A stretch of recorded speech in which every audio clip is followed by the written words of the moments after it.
อาจจะไปเวียกแล้วอย่าเฝ้าก่อนพอไปพอมาเด้อโดยไปเห็นเวียก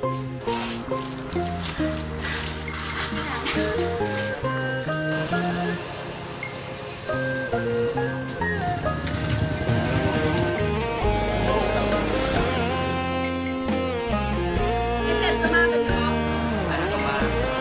มีกันแล้วก็อยู่บ้าน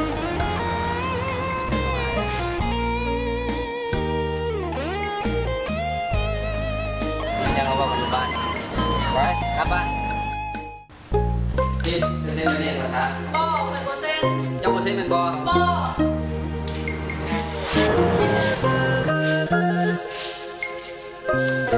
ไอ้เพชรปล่อยไปปล่อยไปแล้วปล่อยไอ้เพชรจะไปไปแล้วไป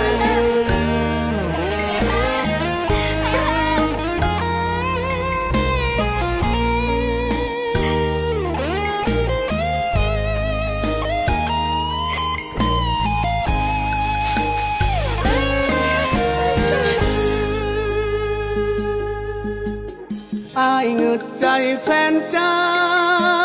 อิลีน้องทั้งงามทั้งดีคือนี่ป่าน้องปล่อยให้เจ้าเป็นสาวมือสองอายเห็นน้ำตาน้องต้องมาเสียหายมีของดีบ่ฮู้รักษาเจ้าคือทิมคือป่าบ่รักษาไว้อายมาเห็นจริงเป็นคนผัวใจ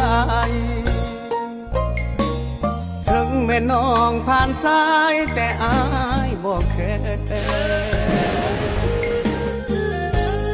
มันบ่เจือนคือตะฟังเซมันบ่เพคือดังคันแท้อายสิเอาหักแท้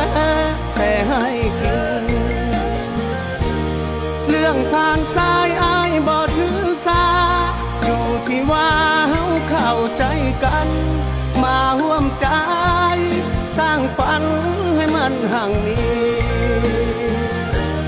ต่อไปนี้คอยและเจ้าเรื่องแฟนเก่าอย่าเอาใส่ใจอายขอบอกเป็นคำสุดท้ายถึงน้องผ่านสายแต่อายบอกแค่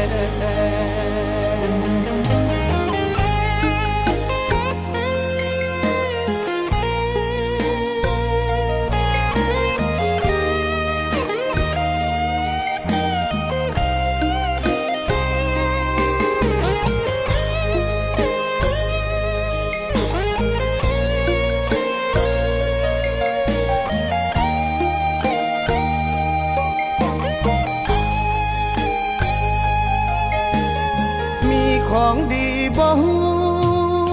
รักษาเจ้าคือทิมคือป่าบ่รักษาไว้